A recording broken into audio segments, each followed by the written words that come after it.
Well, welcome to a beautiful day in Budapest, Hungary, the Red Bull Air Race 2009 World Championship. It's the spiritual home of the Red Bull Air Race.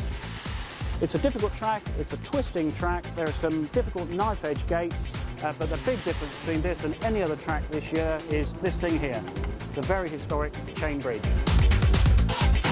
About a 10-metre gap at the moment between the bottom of the bridge and the water. That's where the pilots have got to go to start their run. All the rookies had to do some pre-bridge training, practicing flying under a rope. Doesn't sound like much, but it's still an obstruction that you can't afford to hit. The first thing you do, you've got a couple of gates with a rope across the top. You fly alongside it just to get used to running the wheels 2 metres off the surface. You do that a couple of times, then you turn around and you come back underneath it. That was the early training. Now, Matthias Golderer behind me is taking it to the next stage, and he's doing his 4 minutes of bridge training under the real chain bridge. Just remember, you're flying the track at about 10 metres above the water. You can't get under the bridge at that. 10 metres is pretty low, but you need to be 3 metres-ish above the water to get under the bridge, so you have to step down. So it's only when you get to within sort of 300 metres or so that suddenly that tiny little gap, the impossible-looking gap, starts to widen up enough that you think the aeroplane will go underneath. But of course, getting under the bridge is hard enough. The other side of the bridge, you've got the gate. So what you're looking at actually is the bridge, the water and the gate. So you're looking at a little square of airspace that you're trying to get your aeroplane through. And you've got to not exceed the 370k start speed.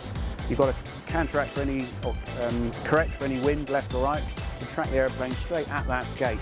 Not easy to do, it's pretty busy. Can be birds around, so it's a big ask. The minimum height for flying the track is about 10 metres, but you can't get under the bridge at 10 metres, it's only a 12-metre gap. So you're having exited the gate at 10 metres, you have to step the aeroplane down to 2 or 3 metres above the water to get safely under the bridge. So the mental preparation, or part of it, is that if you have any form of crisis as you're running up to the bridge, you hit a bird, you lose the canopy, the engine stops, whatever, you've got to get the airplane under the bridge and have the accident the other side of the bridge. That takes a fair bit of mental preparation. You need to know what you're going to do.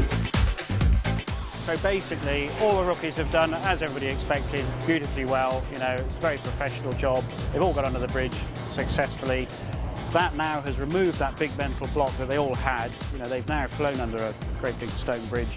They can now concentrate on the racing, they can concentrate on the trainings to come, and I think we can expect some good things from the rookies.